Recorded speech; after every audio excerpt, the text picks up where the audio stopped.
मुलांच्या डब्यासाठी किंवा संध्याकाळच्या छोट्या भुकेसाठी बटाट्याचा इथे एक छान नाश्ता तुम्हाला सांगते। कच्चे बटाटे साली काढून किसून घ्यायचे। आता हा बटाट्याचा किस आपल्याला एकदा धुवून घ्यायचा आणि याच्यातलं पाणी पिळून काढायचं।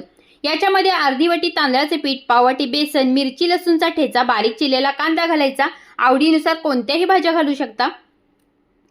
चवीनुसार मीठ, हळद, जिरे, पांढरे तीळ घालायचं आणि चांगलं मिक्स करून घ्यायचं। थोडं थोडं पाणी घालून हे मिश्रण आपल्याला तव्यावर पसरवता येईल इतकंच पातळ करायचं। तव्याला तेल ग्रीस करून घ्यायचं आणि याच्यावरती हे मिश्रण पसरवून घ्यायचं आणि झाकण ठेवून एक साइड भाजली की दुसऱ्या साइडने पण थोडं थोडं तेल लावून घ्यायचं आणि पलटी करून दुसरी साइड सुद्धा आपल्याला सोनेरी होईपर्यंत भाजून घ्यायची। मस्त हे बटाट्याचे चिले तयार होतात। खायला खूप टेस्टी लागतात।